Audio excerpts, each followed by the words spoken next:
Good morning, everybody. Welcome to another Cars and Coffee with me, Kenny Brown. And if you're a car guy that wants to learn more about cars and performance, you're in the right spot, because over the next hour or so, I'm going to talk a little tech, answer your questions, all based off of my 40 plus years of professional motorsports and building really great cars. And we've got kind of a really cool lineup today. Based off of a question from last week, we're going to have Ben O'Connor as a special guest from Impact Racing, talking about helmets and head restraints.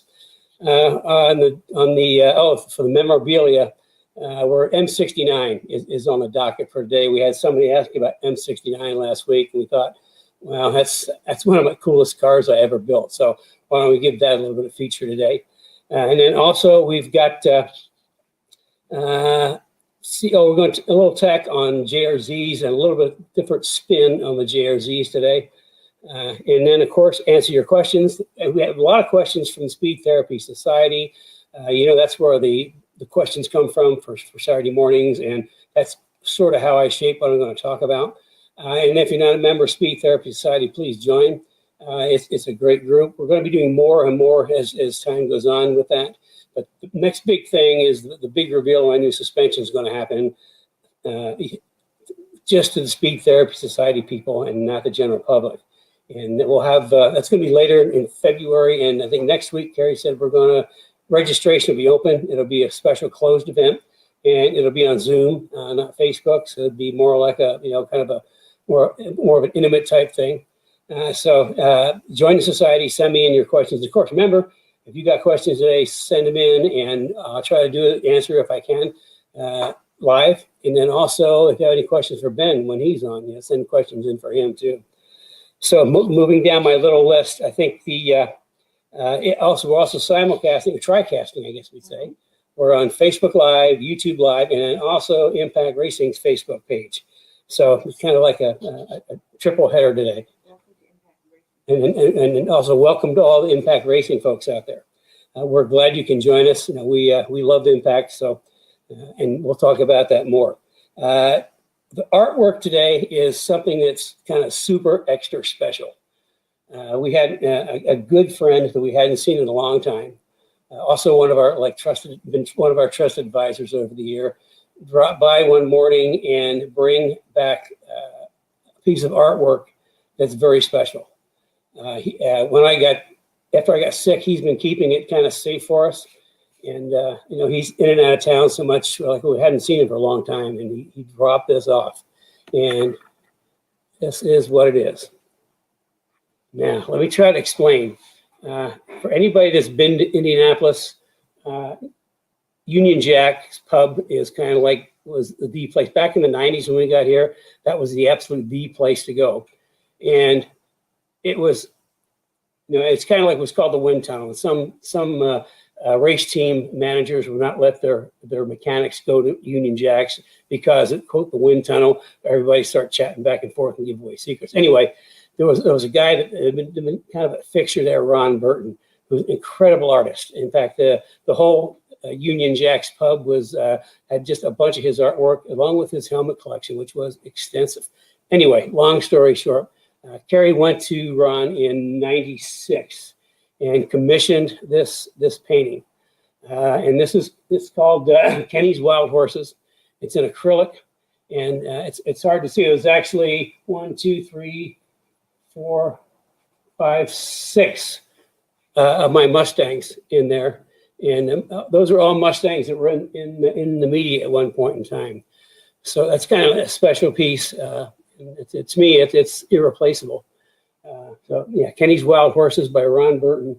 It's pretty incredible. He has a very unique style of painting that's I don't think unmatched by anybody. Will you let the Impact people know that Ben will be on about 10 or quarter? For the people on Impact, Ben will be on in just a little bit. We need to get through our normal housekeeping stuff and some questions, and the questions lead into Ben. So moving right along, the share thing. If you like what we're going to be talking about, please share it with your friends. There's a little button up there that you can click on the button and just invite all your friends to share with it. That's been pretty popular. A lot of people do that. I think it's pretty cool.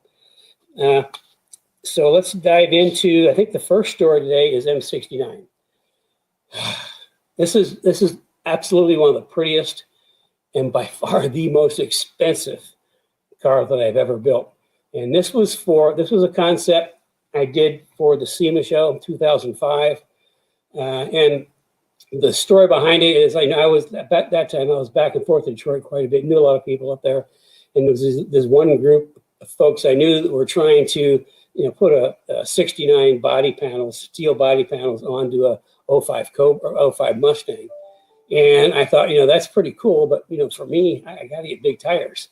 So we ended up doing a project. It was like 6-8 months, seemed like it took forever, where we created a wide body 69 version of the 05 Mustang. And what made it so unique and incredibly expensive is that it actually started in clay. The body stuff was done in clay, and then the clay was put onto, the whole clay, fiberglass, that whole thing, and then the final sculpting was actually done on the car. You're making me dizzy. That's just wanted to preview. So, it's, and also what we did, we introduced our, the latest Gen 4 AGS 4.0 suspension was on that car in 2005 at SEMA. But the bodywork, got all the attention. And, back then we had really wide tires. 18-inch was like the big deal back then. Of course, this is about 15 years ago. So we got super wide 18-inch tires, and you can just see by the front fenders how much we added to the body. If we could go to the next slide. And looking at the back, if you take a good look, you can see kind of where the tail lights end and where the body keeps going out. And this was done. The guys that did this were amazing, extremely talented. But get up to Detroit and get all these concept car building people, and they're really good at what they do. But it was, I can just tell you, it was stupid expensive. But my gosh, what a gorgeous looking car! Not only was it gorgeous, it drove. It was amazing to drive. We've had every editor that drove the car was just blown away. In fact, I think Pete Epple got to do an article on it down at VIR, and he said it was just the absolute best driving car he's ever been in. And that was that was the beginning of our Gen 4 AGS 4.0. And anybody that's got rear grip kit, front grip kit in their car know what I'm talking about. Gosh, you're killing me, Carrie. I'm not in control. Okay, can we just go slowly through this? So there's a good shot at the front. Next, please. And I think you can see this kind of demonstrates just how wide the front was. Also, the big air vents we put in. I'm always talking about getting air out of the hood to help front downforce. Well, by putting this in right behind the flares, what that does is there's high pressure builds up in the very front of the tire, rotating tire, and that helps bleed off the pressure that builds up in the wheel well. Okay, let's go to the next one. And in the engine, we really didn't do a lot to that. We did headers, cold air. We did a tune. I think we were at 385. Is that right? No, what did they come with? Gosh, 300 horsepower. Yeah, so we got up to like 380, 385. However, it was a friend of mine bought it a number of years back and has been looking after it very lovingly. And they went ahead and did a little engine work, had an extra 100 horsepower. Thing is just really a little rocket ship now. And the other little thing I might mention is this car is, my friend that has it is out of space. And we hear that a lot. So the car is for sale again. I just can't tell you how beautiful this car is in person. And there's the dash. It's a serialized Kenny Brown car. It was originally called the GT4 CSR 69. Well, we always kind of nicknames our cars. That was too long, so our nickname for it is just M69. The plaque under the hood. It's a gorgeous car. And there's just, he went too fast. That's just a smattering of it's been in a lot of magazines. That's just a smattering of the magazine articles. But boy, like I say, if you know anybody that might be interested in a real piece of automotive history and a significant part of my history. The M69, I can tell you that what it costs to build, you add at least 6 zeros and then some. Because when you start doing, body, starting out of clay and having like 3 or 4 guys sculpting the clay, then going to fiberglass and putting that on the car and doing the final sculpting on the car, it was pretty extensive. Now, the plan was to actually take that to market, but unfortunately, that was at the end of 05, and that's when I had some serious health issues and had to sort of drop out for a while. And the car just sat. I mean, it sat, and then we brought it back and tuned it up, and then Michael really liked the car, and so we kind of sold it to him to take care of, and he's out of space. So yeah, share this with some of your friends if you think they might want a real piece of American automotive history and one of the most beautiful Mustangs you will ever cast your eyes on. No matter wherever we went with it, at like car shows and anything, it is a total camera magnet. I mean, I can't tell you anywhere we go how many people take pictures of that car.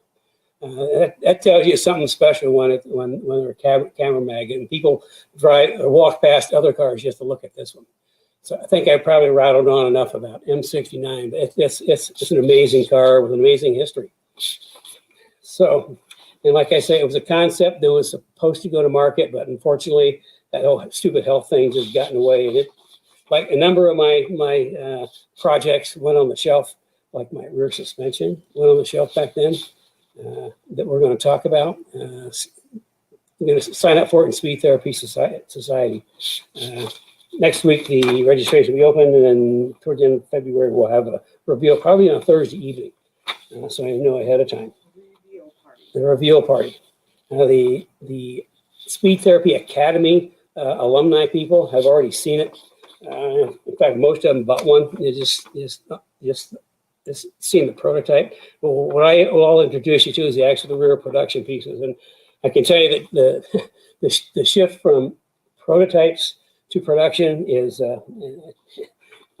it's a big step, and this is a pretty complex piece. It's pretty cool. What it does is totally amazing. So if you're just joining us, I got that without you telling me. If you're just joining us, I'm Kenny Brown. This is Cars and Coffee, and we're talking tech, answering questions, and just being kind of all around car guys. And if you see the little share button, share that. Send some thumbs up in the air, a little love. We like all that. And think it on you have to put thumbs up on the. Yeah, just right about where they're looking. Right above where you're looking, so where the thumbs up go. Yeah. So here we go. Yeah, I already knew that, Carrie. Okay. What gives me pause, I keep telling people that she writes left-handed and I have right-handed eyes, so it takes me a while to adjust. And we got to get to our questions.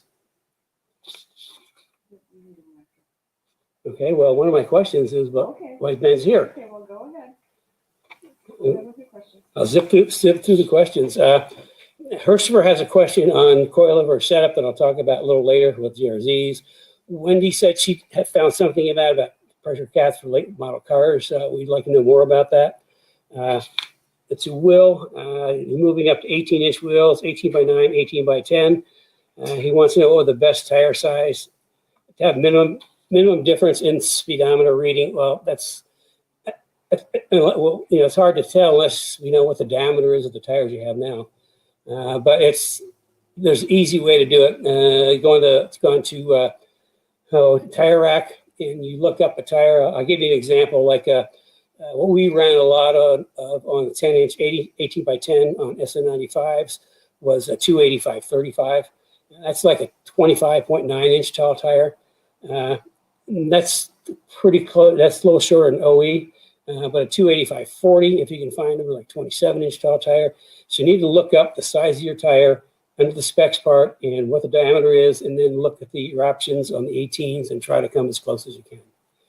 Let's see. Now, Jay, this is another tire question. What do I recommend for street tires that are trackable? I'm looking for something to replace Sport Cup 2s on my 19 GT350, something with a little more tread life. There's always a compromise between grip and tread life. Sport Cup 2s are a really grippy tire, but like they're not the most long-lived tire. I've got a couple suggestions, and it just kind of all depends. The interesting thing is the Sport Cup 2 has a tread wear rating of 180, which is pretty low, but on we use a lot of Pirellis. We also use Michelin, but we use a lot of Pirellis, and the tread rating on the P0 Corsa is a 60. And I know, to me, that lasts longer than the 180 on the Sport Cup 2s. The other weird thing is the Pirelli Trofeo Rs also have a tread rating of 60, and I can tell you that the Corsas outlast the Trofeos like 2-1.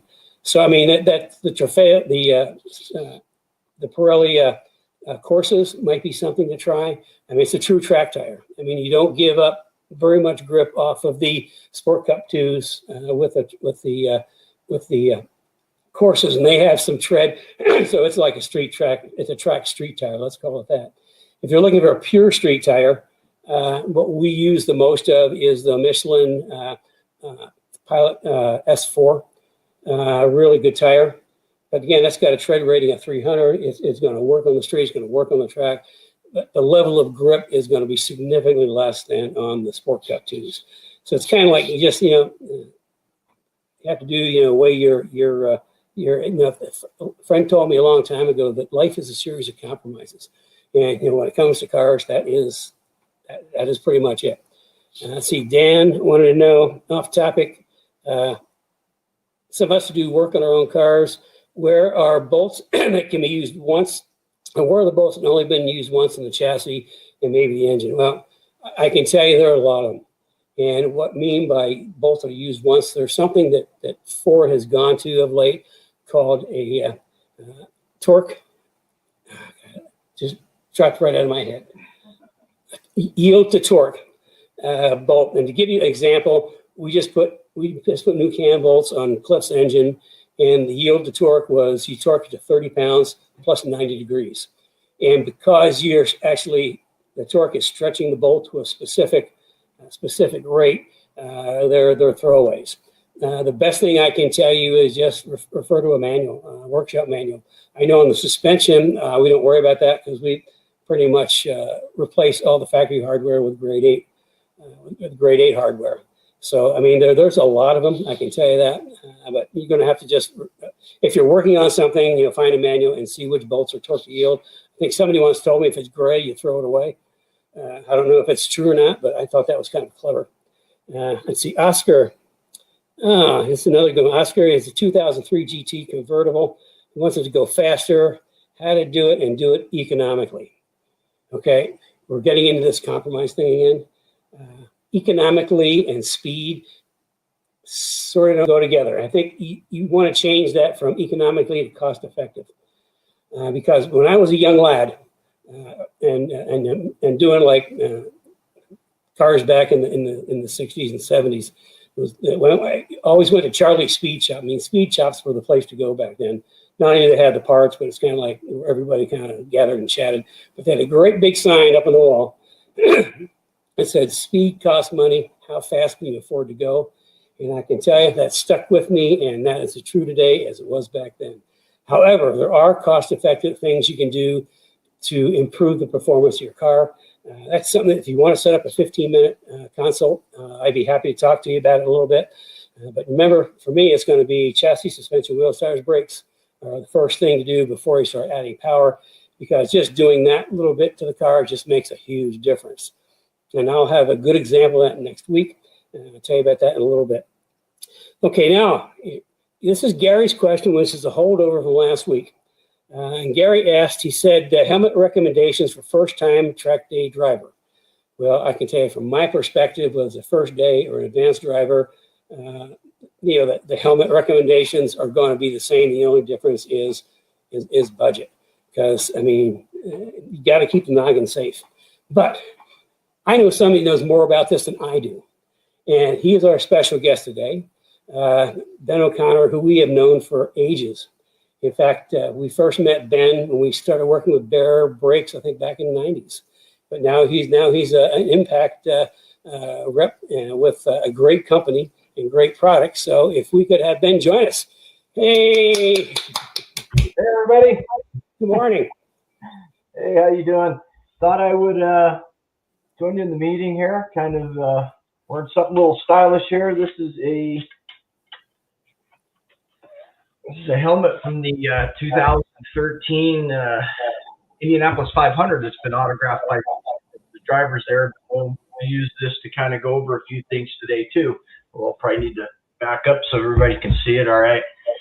That just messed my hair up there. It's called helmet hair. Anybody who's ever been on track knows all about helmet hair. There we go. So there's your first helmet lesson of the day, or issue helmet. How to prevent helmet hair? No, Can't. It's impossible. Yeah, it is impossible. Yeah, I've been doing that a long time. It is definitely impossible. The only trick to helmet hair is as soon as you get out of the car, your head's sweaty. Just comb it real quick. Yeah, absolutely, absolutely. So, put my glasses back on here so I can see it. All right. So I believe the intro or the question at hand or task at hand here was maybe some tips on buying a first helmet, right? So Kenny did encapsulated it pretty well. I mean, that's really the main keys of it is, you know, you want to buy. I always said you want to buy as much helmet as you can afford. There are differences in higher end helmets, lower end helmets. However, like most things, there is a cost diminishing returns, right? You're going to get that 80% for that first initial expense, and then everything after that, right? You're getting that extra 20%. In the world of helmets, from the entry level, at least with ours, throughout the all the way up to the top level stuff, in terms of impact resistance, right? You're going to get equal performance and protection as far as that goes, right? There's no huge benefits to going with a $1,600 carbon fiber helmet versus a $400 fiberglass helmet. However, there are secondary considerations that come into play when you're looking at a more expensive helmet like that. Some of it may just be features, maybe as simple as just cosmetics. The cosmetics takes a little bit more to manufacture, so the cost comes from that. The look of the helmet, you know, in terms of carbon fiber, but one of the biggest things is weight. And like anything else related to the automotive world and performance, I used to have a saying where I used to work in the sprint car world. I think it costs a lot to build horsepower, try to make something light, right? And that holds true with helmets as much as anything else. But there is a benefit to having a lightweight helmet in that it helps prevent, you know, secondary injuries. You want to prevent impact type injuries with the helmet, of course. Everybody understands that. But a lot of injuries in an event are also caused by head whippage, you know, when your head's moving around. And you know, the heavier the helmet, the more likelihood you are to maybe get an injury that way, a neck injury, or even a basilar injury where the neck enters the back of the skull there. This is why FHRs were developed and to help prevent those types of injuries. But you know, they can't prevent every motion. You know, they do a really good job of preventing that frontal movement. So it comes from FHR, frontal head restraint, but not as good off axis. They're pretty good off to maybe 45 degrees or so. But when you start getting 90 degrees, there's not a lot of protection to really keep your head from moving around. This is why you've seen the advent of like halo style seats and driver's net, things like that to help prevent that motion as well. So, you know, having a lighter weight helmet slows that velocity down, helps prevent that, but it also helps prevent or slows or reduces the impact when you do hit something. Obviously, if it's lighter, not moving as fast, the impact if you do hit the roll bar padding or whatever that is it's going to be at a lower velocity as well. So that's one of the things. But one of the things you want to look at is the fitment of the helmet. Obviously, you want to make sure that the helmet fits correctly and really the primary importance is around the crown of your head. Right? You want to make sure the helmet fits really well there. And Kenny, I don't know if you're okay with me going to helmet fitment. I don't know if that was the scope of what you wanted to discuss, or if you had Oh, sure. I mean, and it's, I also want you to talk about Snell 20, because I know that's out. Yeah. Which reminds me, I got to get a new helmet this year too. Yeah. Okay. So yeah, we want to fit the crown of the head, right? That's the most important thing. And one of the tests that people will do is you can put the helmet on, and you should be able to get your thumb up in there. But just a little bit, just about maybe to the first knuckle. If you can stick your knuckle up in there, then it's definitely too loose.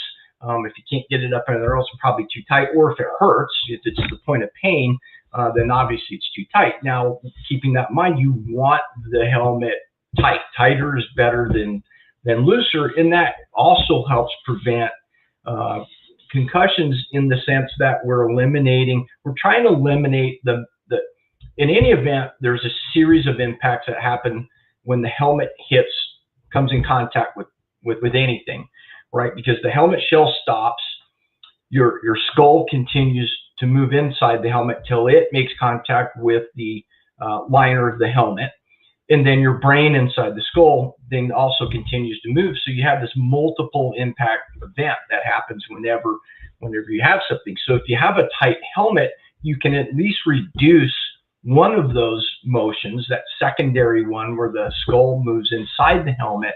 You can greatly reduce that one. And anytime you do that, you're reducing, without getting too technical, harmonics and the motion, right? So that's real important. So you want to do that. And with our helmets too, getting back to the fitment, get this right. And then we have adjustable, or not adjustable, but different size cheek pads you can use to customize that fit around the jaws and ears. So if you get a helmet that feels really good here, but it's really tight on the ears or the jaws, we can do a thinner cheek pad. Likewise, if it's really good here and you've got a lot of space there, we have thicker cheek pads to help tune up that fitment. One of the things we'll get into Snell here real quick. We get a lot of questions, but there's a lot of mystery regarding Snell and what it is. And I'm going to briefly go over the Snell program first and what the objective is in doing that. And I don't work for Snell, so I'm not going to get into anything in depth. If you want to, Snell has a lot of information on their website. I encourage people to go there and do some research there. You'll really learn a lot about what goes into the process and what they look for, the different criteria. But the idea being is every 5 years, Snell changes the criteria for the helmets to meet. They change the standards that they must meet, right? Every 5 years. The idea being that the helmets get incrementally safer every 5 years. So technically, and this isn't 100%, but in theory, the helmet that you would buy today in 2020 helmet would be, in theory, safer than a 2015 or 2010 or 2005. And this is one of the reasons why the sanction bodies have adopted a policy of only allowing typically the current Snell and prior Snell versions. So if you go to the track and they say, hey, your helmet's no longer allowed to be run, that's why they're following Snell guidelines, which is wise, just to ensure that you've got the most current technology. But also helmets they don't wear out in the sense like tires and things like that, but they are largely composites. In those composites, you're dealing with fiberglass and resins and things like that. They can harden or dry out and change. You've got styrofoam and liners, and that stuff can degrade over time. So it is a good idea to change the helmet periodically anyways, depending on what you're doing. Now, in certain sports like off-road, they replace them a lot more frequently than they do in other sports, just because of they get a lot of debris and damage to the helmet that way too. So if you've got a nick on the helmet or something like that, a big chunk out of it, then you definitely need to replace it, right? So that's the real big deal. And for manufacturers as us, we have to meet that challenge every 5 years, and it keeps us going in developing better products for the motorsport industry. I think I'm muted. I am. Oh, I'm unmuted. Yeah. This is as bad as Zoom. You're always in a Zoom meeting and you call on somebody and Yeah. Carrie said she muted me because you hear me slurping my coffee. This is Cars and Coffee. Amen. But why don't you give just a real brief summary of the head and neck restraint and how important that is? Yeah, so right, we touched on that a little bit, right, as a means to prevent some of those neck type injuries, or what really, to get more specific, it's a basilar skull fracture, and that is the base of your skull, the back, that's your basilar, and that's the point where your spine meets the bottom of your skull. That's the injury that killed Dale Earnhardt, and that's probably the most notable instance of someone dying from that type of injury in motorsports, and was also the catalyst which drove the whole movement for FHRs to be used in motorsports here in the States. They'd already been doing it in Europe a little bit, right? It's already gained some traction over there. But that really highlighted the importance of preventing these types of injuries. It is, like a helmet, I shouldn't say next, like a helmet and like restraints, is probably say, as many lives or more lives than anything else out there. I mean, the technology absolutely works. It's very simple, and I'll go over that real briefly. What happens in FHR, and I'm sorry I don't have one here today, the device sits on your shoulders. The restraints go over the top of it. There are tethers that fasten your helmet. Now, any helmet you buy, SA 2015 or 2020 or 2015 or newer, has the anchor points built into the helmet. That is a requirement for SA 2015 and forward. So you would have these anchors on your helmet that the tethers would clip into. Now, in an event, what happens is that your body moves underneath the restraints. The restraints actually holds the device in place. Your body moves underneath. That takes up that tension in the tethers, and that prevents that forward frontal movement. And by doing that, that's what prevents the basilar injury. Interesting to know that there are different types of devices, and they do it in different ways. The most common one is, everybody knows, the originator of the technology is Hans. And that is like what I just described. There are other devices on the market. Some of them strap on to you. They can have some effective, they are effective. Many would argue they're not as effective. And they limit motion, and they restrict your movement somewhat, because they don't stay with the restraints, because they move with the body. The tethers have to be pretty short to prevent that type of injury. So you lose some mobility and motion and looking around, and some mobility. So for that reason, you see a lot of people choose to go that other way. So that's just a brief description of how those work.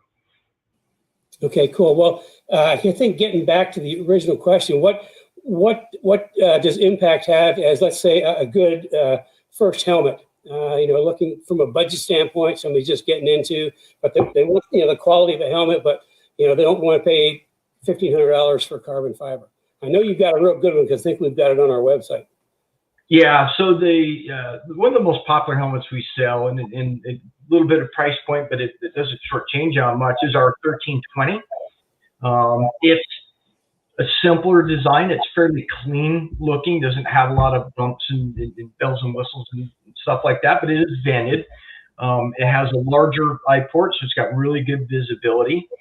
It is a fiberglass design. We do build it right in Indianapolis. We are a U.S. manufacturer. One of the few, I don't know, I think we may be the only helmet manufacturer that can make that claim right now, in terms of making 95% of our helmets here right here in the States, let alone in Indianapolis. Same interior, same liner, the styrofoam, if you will, for layman's term, as the $1,600 carbon fiber helmet. So again, you're not shortchanging yourself on that impact resistance, that element of the safety aspect of the helmet. You're not shortchanging yourself in terms of visibility. It uses the same shield as the expensive helmets. and comfort. The liners that we use are really plush, fire-rated interior, unlike anything that you're going to find in any of the other brands. And it's for that reason we get a lot of repeat customers due to the comfort of the helmet. Many, many times people will comment on how comfortable the helmet is. Questions? Now, Yeah, you mentioned ventilation. I think it's all gone now, but somebody asked about ventilation because it's hot in Phoenix. yeah. Well, I'm in Phoenix, so I can relate.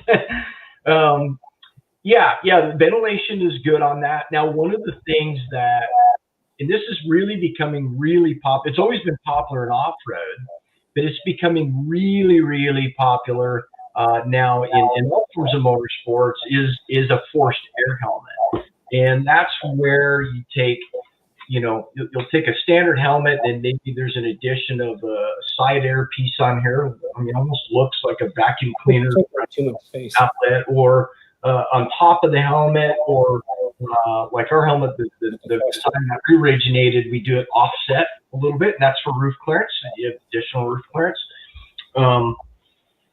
It's a game changer. Anybody that's been on track a lot, in a hot environment in the summertime, it's certainly in race cars, we get very little insulation. As we know, the interior temperatures can get really high.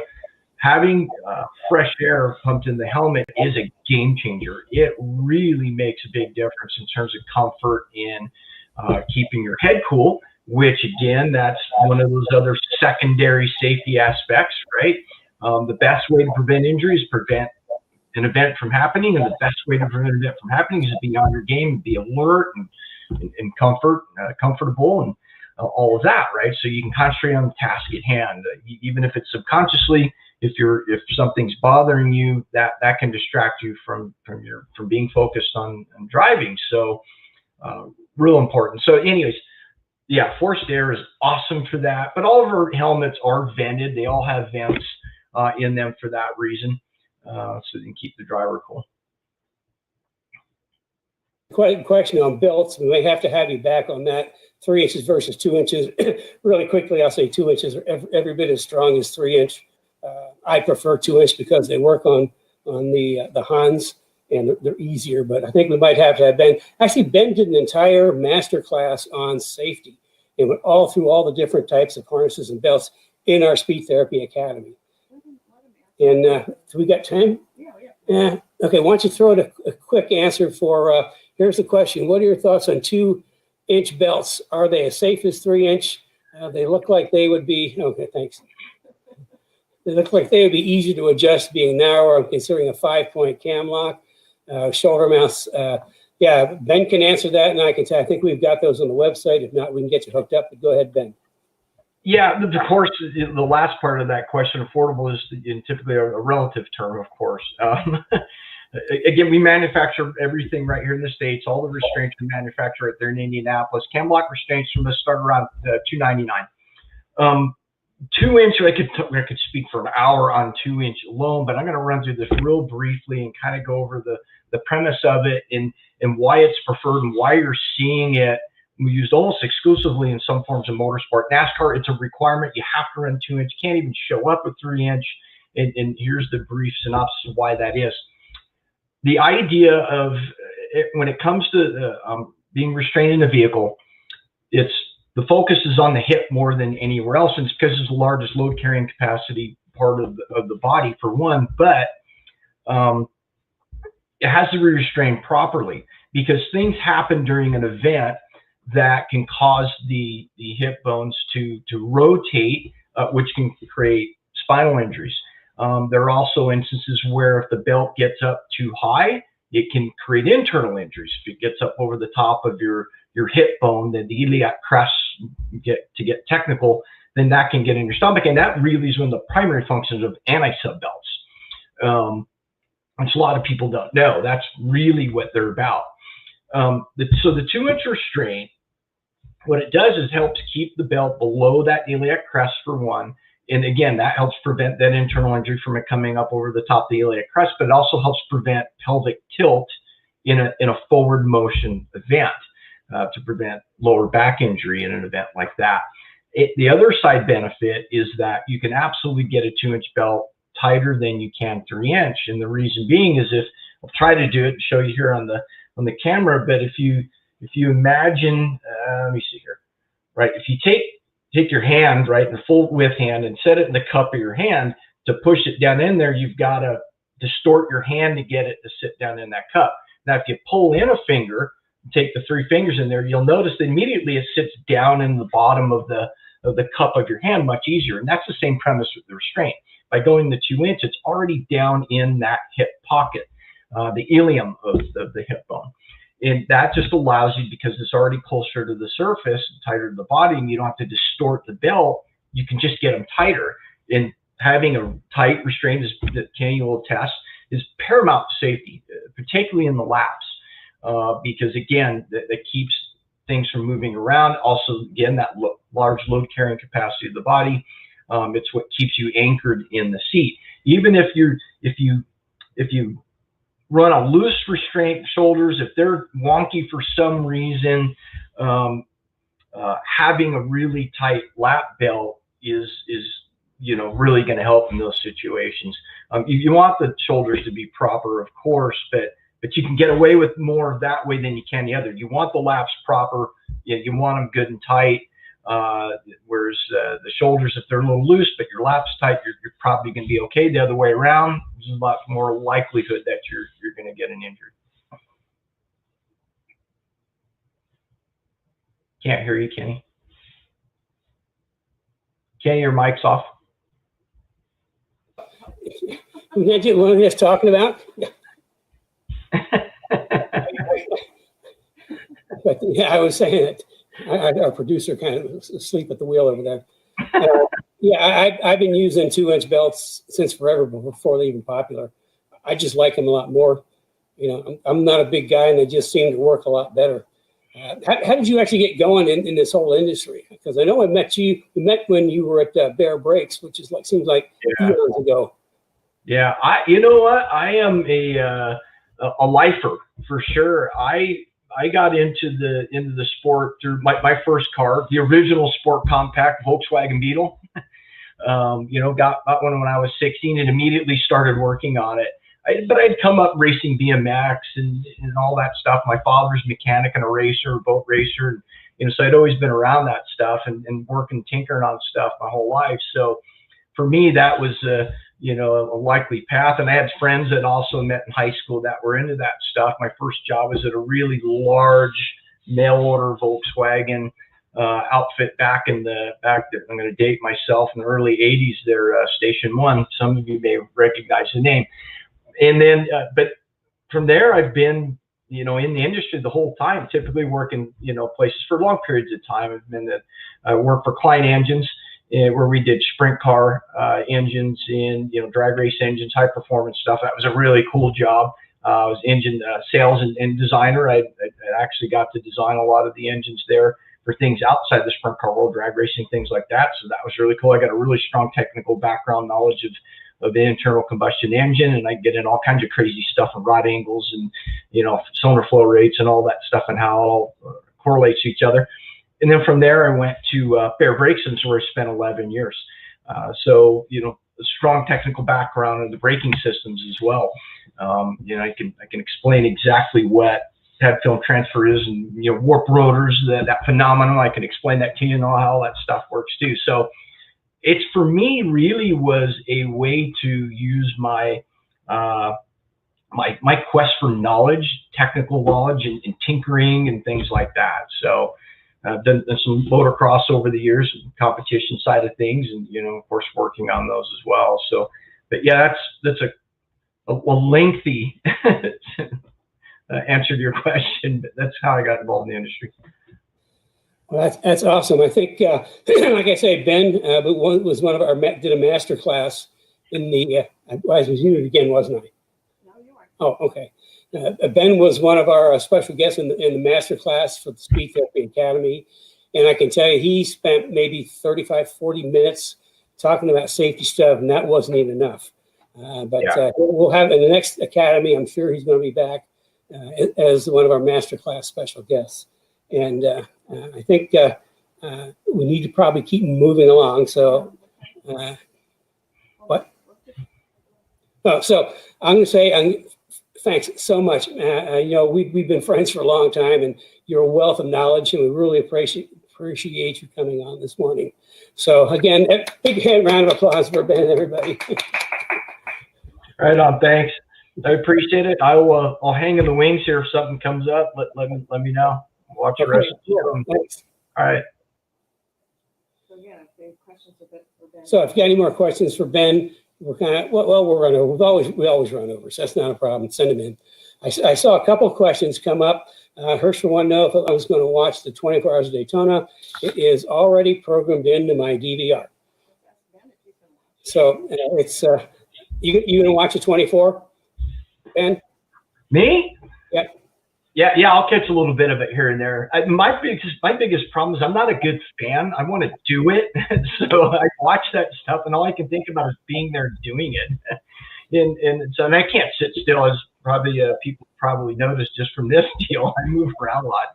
I've always got to be doing something, so I'm not a sit on the couch and watch TV thing. But that is one of the races that absolutely pop in and out of, for those 24 hours. And I love the machines. I mean, I just think they're the most incredible, some of those incredible vehicles on the planet. I like the most extreme aspects of motorsports. I think, like most people do, you're attracted to the top fuel dragsters more than you are, some of the other stuff. And, but I appreciate all forms of motorsports. So yeah, no, definitely. Yeah. Okay. Well, thanks. I have it a VCR, DVD, VCR, whatever it is. They programmed it into my cable stuff, because I don't have time to sit and watch it. I just don't. But I'll be watching it for the next week. Kind of pop in and out, and watch a little bit here, a little bit there. Try to keep up with it. But I can tell you, it's kind of like bittersweet watching that, because up until I had my health issues in 2005, I was at the 24 Hours of Daytona every single year. I worked for a lot of different teams in 24 hours.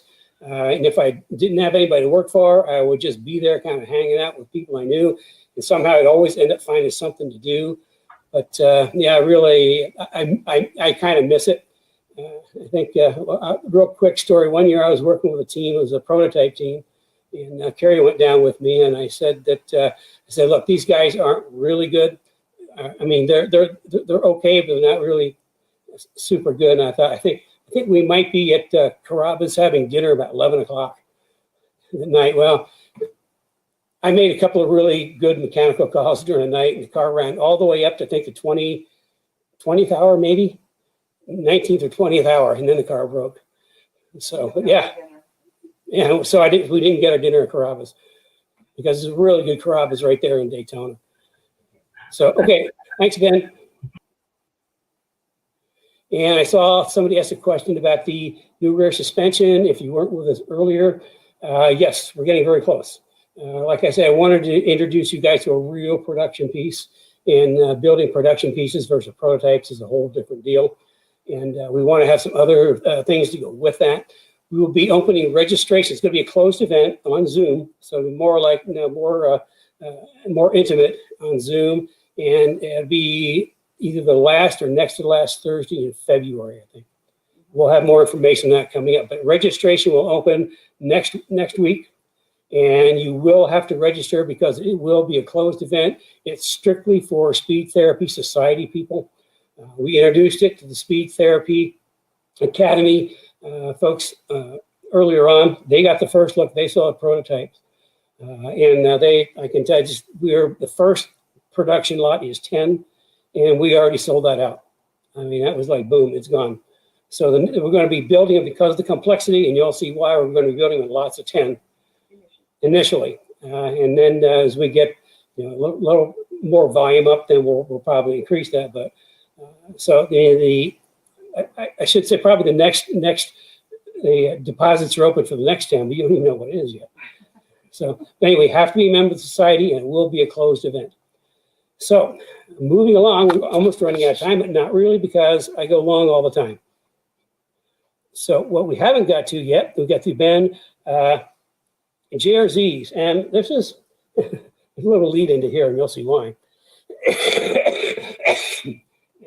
Everybody knows I have asthma, and it's drizzly. It's been cold and drizzly and rainy, and it just kills me. I want to show. We did the Strange last week, and we've got kind of a special set of JRZs this week that are going out to Paul. And the question I think Carrie posted is, are JRZs just for V8s? And the answer is no. Paul's got a V6, I think it's a 2012 V6 Mustang, that he's actually going to be a special guest next week to tell us about his adventures of the V6 Mustang and running against V8 Mustangs, he's got kind of a cool story. But anyway, he's got a rear grip kit and front grip kit. He has some okay shocks and springs, but he's doing a whole banana. He's moving up to JRZs and the new rear suspension. He was one of the first 10. And what I wanted to show you, of course, with the JRZs, we do the same thing as the Strange I showed you last week. We've got the torsion release bearing, we got the main spring, the spacer, and then the helper spring. And then with the JRZs, you get this cool little adjuster on top. And then on the front, it's pretty much the same thing. And you put coilovers from me, and they come just like this, come pre-assembled, and I put an initial adjustment in them. You see, this is a single adjustable, so it's got rebound on the top. And first of all, I asked a question about adjusting single adjustable shocks, and that's like way too big of a question to try to do just on Saturday morning. I know we talk about that in the Speed Therapy Academy, and shock adjustment. It's sort of like an art, magic, and guessing all at the same time. When you get shocks, I give you an initial adjustment, sort of like a base adjustment, and then along with that, there's a little nifty packet of stuff comes with JRZs. It's got my setup sheet on there. I don't know if you can see it or not, but it gives the spring rates and the initial adjustment, and then a little bit of a tuning guide, like 101 tuning. This is kind of unique because it's a V6, or it's a track car. So I dropped down from the 650 to a 600. We'll see how that works. If it's a little too much spring for them, we can always back that down to 550. But I want to see the more spring we put in the Mustang, the better they turn, the faster they are. And typically, with a live axle car, if it's a 600 front, I'm looking at 375, 400 rear, depending on a whole bunch of things: wheel size, tire compound, horsepower. I always do the front springs and then make an adjustment with the rear springs and how I want the car to work. Well, for this particular car, I don't know if you can see that or not. Front spring rate 600, rear spring rate 600. We'll talk about that when we talk about the new rear suspension. So you run the same spring rate front and rear, which is exactly what I do on my IRS cars, my 99 to 04 Cobra IRS cars. We'll run the same spring rate front and rear. If the front's too low, the rear might be 25 pounds higher than the back, but IRS cars will spring in the same front and rear. So here's the live axle Mustang with spring like an IRS car. You'll find out about that when we do the reveal. Something else, when we get this, you see a nice little kit. There's a spanner wrench, and see this little packet with a little blue thing in there. It's a little extra I throw in. The adjuster knobs on the top, you have to take them off to take the shock off or install it. I don't know if you see a little tiny, itsy tiny hole. There's 2 set screws that hold the adjuster knob on, and they are a 1.5 millimeter set screw. Now, aren't too many people have 1.5 millimeter in the toolbox. So what I do is I include a 1.5 millimeter Allen, and that little blue paper on there is, I got really tired of going to my toolbox and digging through all my Allens to come up with the right Allen for JRZs. And I finally said, I'll just put this blue tape on it so I can find it right away. So, and it's also because it's so small, it makes it tougher to lose. So I just automatically, for the 1.5 millimeter Allens that we send out with the JRZs, I flag it just like I do my own. So, and then of course, stickers. We've got all the strange stickers. The iBox stickers for shocks are in the bag. You can GRZ stickers. And this is the cool thing about GRZs. They kind of come with this 2 mats on the top of the box, which are really handy for your bench. But I keep telling you about these are kind of built to order. Well, this set was hand built by and tested by, okay, you guys can see that here, see that signature. Maybe wood, huh? Maybe wood something, but it was signed off by, this has to be BB. So every set of shocks is hand built to order and tested and then signed off, which make them, they're a really premium shock. Speed Therapy Academy, April is the next one. I know we had a lot of people that really want us to delay it a little bit. It'll be better with their schedule, so we're doing that.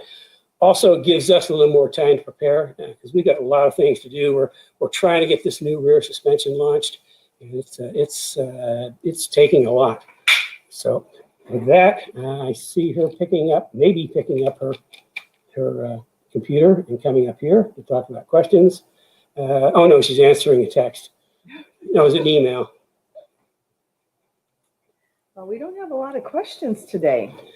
No, not a lot of questions. Yeah. Well, I answered a bunch during the show. So let's see. Kobe has another question, and this is a long one. I'm going to put it up so you can see it, and I'll read it up. Or do you want to read it? Do you want me to read it? Where is it?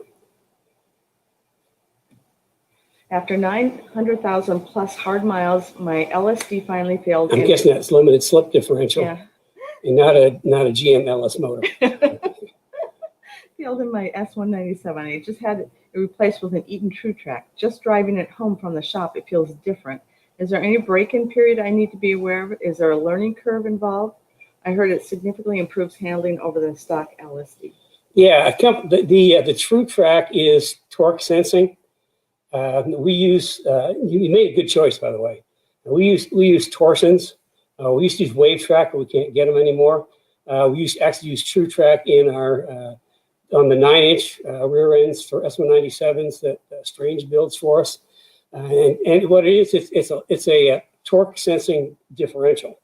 And what I mean by that is, if you have an open differential, you put your foot down, you make a black mark with one tire. I mean, that's the way it used to be forever.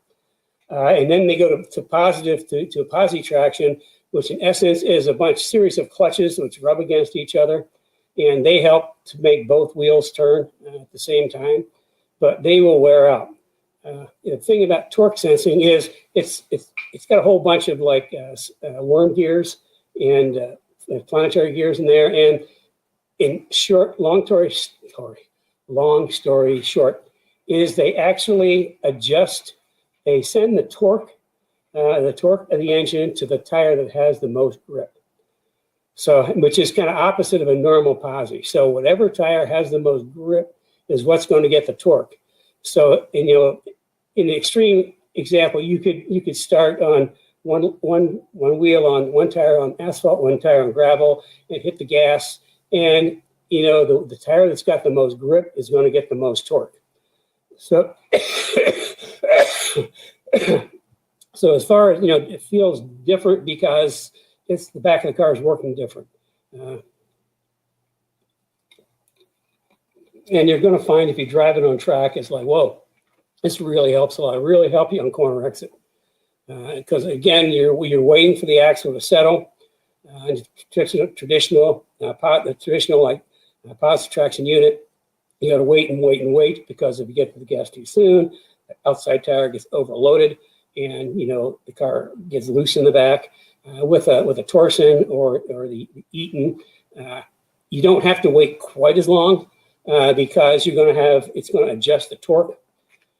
If you have a rear grip kit 1 with the lower rear roll center and the adjusted geometry, you don't have to wait as long because the car's not going to roll. You're going to be able to get to the gas sooner. So I mean, having that type of differential is a big plus. I think it's interesting you notice a difference because I just drive cars, and I've always driven them with torsion, so I don't know that it's been so long since I drove regular. I don't know if I can tell the difference.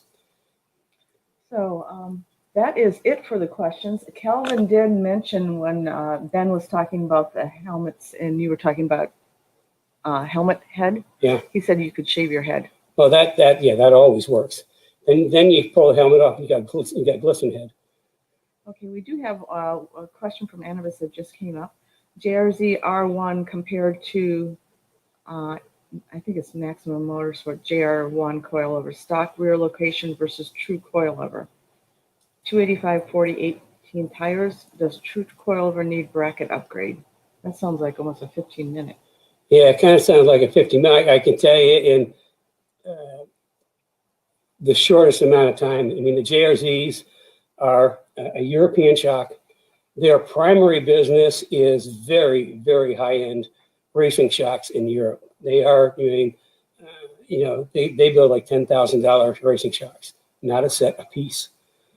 So they are really high-end. And the way I got associated with JRZ is back in 2011, and my late son Paul in the World Challenge. He was, obviously, for those that know, he just dominated the series. And one of his keys were two keys. One was the brakes. And as people that follow know, we've actually brought those brakes back in a dramatically improved version, the Pro 4R race brakes we have. That was his brakes for that championship and the JRZ shocks, which I was really amazed. I mean, Paul had amazing racecraft, and he had a tremendous skill of being able to use the curbs. Now, curbs in racing, they can either be your nemesis or your friend. If you know how to use curbs, you can pick up time. If you don't, they can upset the car. If you have a really good set of shocks with really good valving, you can use the curbs. If you don't have a really good set of cars, the curbs are going to upset the car. The JRZs they were the motorsport shocks, were just exceptional. It's just an exceptional race shock. And talking with them, I think his were like $10,000 a set. They're like the cheap motorsport shocks. But that was too much for our people. So, I mean, JRZ went to work and they came out with the RS line. It was not just Mustang. It covers everything now, which essentially European level race shocks kind of brought down to a price point for the club and track day people. There's a lot of other shocks that are made in the United States that, are, I wouldn't say that they're good. There's a lot of good shocks out there, but the big difference with JRZ is, their lineage and their heritage. They go back a long time. It's all race shocks for the street. And I know some of the other shocks, as far as a true coilover versus a pretend coilover, we used to actually make our own coilovers way back when, before coilovers were. Been using coilovers for 25 years, and we used to get the sleeve and drop it onto the Bilstein and the Conies and turn them into a coilover. Obviously, we don't do that anymore because we've got coilovers for S197 and Fox S197, S195, and 550s. We've got coilovers for all of them. But I prefer a true coilover because the body and everything is designed about that. As far as brackets for the coilover, for the JRZs, we don't need a bracket in the back. They retain the OE type bayonet mount, and then as I talked about last week, on the bottom we don't use rubber bushing up against the body. That's Delron, because you're putting a lot of load right into that point. We do use really hard rubber on top to get some dampening. But we don't have to shift over. I mean, we have same thing with our strange. We retain the bayonet mount, so it's just easy. Just bolt them in. Okay, just want to make one comment. We have a ton of viewers that view the replay, and I just want you to know, the replay viewers, that if you have a question from any of the Cars and Coffees, or especially the last one, just put it in the comments, and we'll follow up with you. We view those a couple times a week just to make sure we're catching everybody's questions. We're also sending them in, if you're in Speed Therapy Society, you can send your questions in through there. Mm-hmm. So I think I got through everything. Next week, I'm all the way down to next week. Speed Therapy Academy starts in April. I said that the last or next to the last Thursday in February, we'll do the reveal on the new rear suspension. It's going to blow your minds, especially when I tell you how good it works. So with that, I'd like to thank everybody. Left-handed signs. Here are left-handed signs again. Oh, thank you. Thanks for all you impact people. You had that. Never mind. So thank to our viewers. I really appreciate you guys being here. Share if you like what I'm talking about. And thanks for the impact people for being here. Thanks for Ben especially for imparting some of his knowledge. And for those that sign up for the Academy, you're going to see him again doing a full explanation of safety in the Academy.